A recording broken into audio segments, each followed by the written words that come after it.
मित्रों, कर्मों का फल हमें भोगना ही पड़ता है। तो आइए इसे हम एक कहानी के माध्यम से समझते हैं। इससे पहले एक छोटा सा निवेदन कि वीडियो को लाइक, सब्सक्राइब तथा शेयर अवश्य करें ताकि इसका लाभ दूसरों को भी मिल सके। मित्रों, बहुत समय पहले की बात है। एक राजा था। वह बहुत ही धर्मात्मा और न्याय करने वाला था। वह भगवान का बहुत बड़ा भक्त था। उसने ठाकुर जी का मंदिर बनवाया और उसमें एक ब्राह्मण को उसका पुजारी नियुक्त किया। वह ब्राह्मण बहुत ही अच्छा और धर्मात्मा था। वह राजा से कभी भी कुछ नहीं मांगता था। उसके स्वभाव से राजा भी बहुत प्रसन्न थे। उसे राज मंदिर में पूजा करते हुए 20 वर्ष हो गए थे। उसने राजा से कभी भी किसी प्रकार का प्रश्न नहीं किया। फिर राजा को एक पुत्र पैदा हुआ। राजा ने उसे पढ़ा लिखा कर बहुत विद्वान बनाया। राजकुमार की शादी एक सुंदर राजकन्या से करवा दिया। शादी की रात राजकन्या को नींद नहीं आ रही थी। वह इधर उधर घूमने लगी। वह अपने पति के पलंग के पास आई तो देखा कि हीरे जवाहरात से जड़ी एक तलवार वहाँ पर रखी हुई है। उसने उस तलवार को म्यान से बाहर निकाली तो वह तलवार बिजली के समान चमकने लगी। यह देखकर वह डर गई और डर के मारे वह तलवार हाथ से छूटकर राजकुमार के गर्दन पर जा गिरा। तलवार से राजकुमार का सिर कट गया। सिर कटने से राजकुमार की मृत्यु हो गई। इससे राजकन्या बहुत दुखी हुई। वह यह सोचकर बहुत डर गई कि अगर मैं सबको सच बताऊंगी तो कोई भी मेरी बात पर विश्वास नहीं करेगा। सुबह होते ही राजकन्या विलाप करने लगी और कहने लगी कि कोई मेरे पति को मार दिया। लोग इकट्ठा हो गए और राजा भी आ गया। राजा ने आकर पूछा, किसने मारा है? राजकन्या कहने लगी, मैं नहीं जानती वह कौन था, परंतु उसे मैंने ठाकुर जी के मंदिर में जाते हुए देखा है। राजा समेत सभी लोग ठाकुर जी के मंदिर में गए तो वहाँ ब्राह्मण को पूजा करते हुए देखा। सभी ने उसे पकड़ लिया।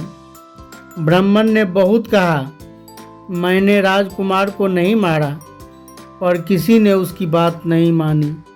राजा ने बार बार सोचा कि ब्राह्मण निर्दोष हो सकता है, लेकिन सभी के कहने पर राजा ने ब्राह्मण से कहा, मैं तुम्हें प्राण दंड तो नहीं दे सकता, लेकिन जिस हाथ से तूने तलवार से मेरे पुत्र को मारा है उस हाथ को काटने का आदेश देता हूँ।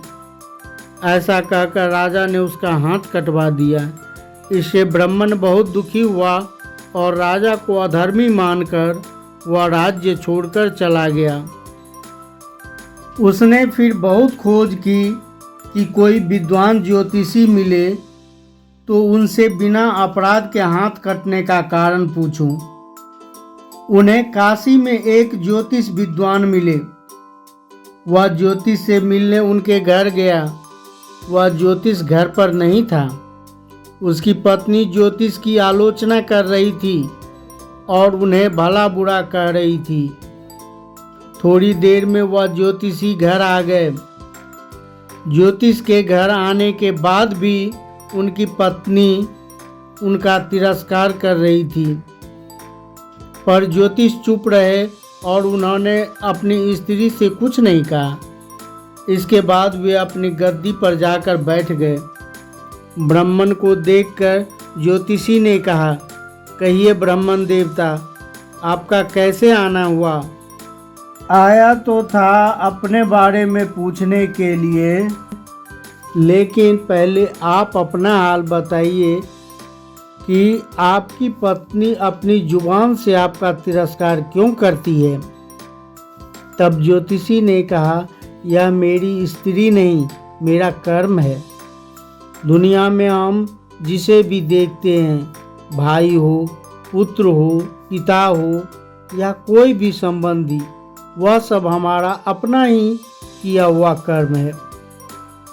अपना किया हुआ कोई भी काम शुभ या अशुभ हो, हमें भोगना ही पड़ता है। इसलिए मैं अपने कर्मों को खुशी से भोग रहा हूँ। ब्राह्मण ने पूछा, आपने ऐसा क्या कर्म किया था? तो ज्योतिषी कहने लगा, पूर्व जन्म में मैं एक कौवा था और आज जो मेरी पत्नी है वह एक गधी। इस गधी के पीठ पर एक फोड़ा हो गया था। फोड़े की पीड़ा से वह बहुत दुखी थी। उस फोड़े में कीड़े पड़ गए थे, जिसे खाने के लिए मैं इसके फोड़े पर चोंच मारता था, जिसके कारण इसे असहाय दर्द होता था। एक बार इसके पीठ पर चोंच मारते हुए मेरी चोंच इसकी हड्डी में घुस गई और यह दर्द से तड़प उठी। मैंने भी चोंच निकालने की बहुत कोशिश की, परंतु वह हड्डी में फंस गई और नहीं निकल सकी। इसने सोचा पानी में चोंच निकल जाएगा। ऐसा सोचकर वह गंगा नदी में प्रवेश कर गई। गंगा का प्रवाह तेज होने के कारण हम दोनों बह गए और बीच में ही मर गए। तब गंगा जी के प्रभाव से यह तो ब्राह्मणी बनी और मैं बहुत बड़ा ज्योतिष। आज यह मेरी पत्नी बनी है, जो कुछ दिनों के लिए अपने मुख से गाली निकालकर मुझे दुख देगी। लेकिन मैंने चोंच इसे दर्द पहुंचाने के लिए नहीं मारा था, इसलिए इसकी समझ एक दिन ठीक हो जाएगी। इसे मैं अपने पूर्व कर्मों का फल समझकर सहन कर रहा हूँ, इसलिए मैं शांत हूँ।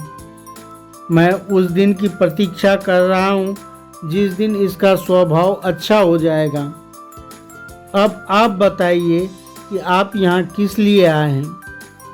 ब्राह्मण ने अपना सारा समाचार सुनाया और पूछा, अधर्मी पापी राजा ने मुझ निरपराध का हाथ क्यों कटवाया?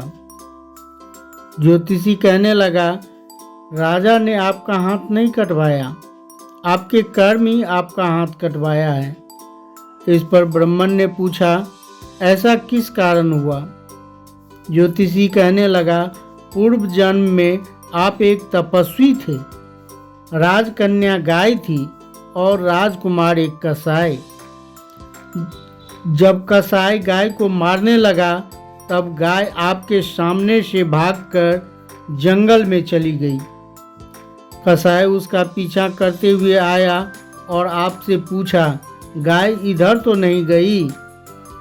जिस तरफ गाय गई थी, आपने हाथ से उस तरफ का इशारा किया, तो कसाई ने जाकर उस गाय को मार डाला। इतने में जंगल से एक शेर आया। वह शेर कसाई को मार डाला और दोनों को खा गया। कसाई को राजकुमार और गाय को कन्या का जन्म मिला। उसके पूर्व जन्म में किए हुए कर्म ने एक रात्रि के लिए उन दोनों को इकट्ठा किया। कसाई ने हंसिए से गाय को मारा था, इसलिए गलती से ही सही राजकन्या के हाथ से गिरे तलवार से राजकुमार का सिर कट गया और वह मर गया। इस तरह उसे अपने ही कर्मों का फल मिला। और आपने जो हाथ का इशारा किया था, वही पाप कर्म आपका हाथ कटवा दिया। इसमें आपका ही दोष है, किसी और का नहीं। यही सोचकर सुखपूर्वक अपना जीवन व्यतीत करें। मित्रों, यदि हम इस कर्म सिद्धांत को मान लें और जान लें, तो हम किसी भी घोर कर्म का फल भुगतते हुए दुखी नहीं होंगे। इसलिए हमें अच्छे या बुरे कर्म करने से पहले उसके फल के विषय में भी विचार करना चाहिए। मित्रों, मुझे उम्मीद है कि यह वीडियो आपको बुरे कर्म से बचने की तथा अच्छे कर्म करने की प्रेरणा देगी। वीडियो को लाइक शेयर अवश्य करें। इसी तरह का शिक्षाप्रद वीडियो देखने के लिए चैनल को सब्सक्राइब करें। वीडियो के अंत तक बने रहने के लिए धन्यवाद। जय हिंद, जय भारत।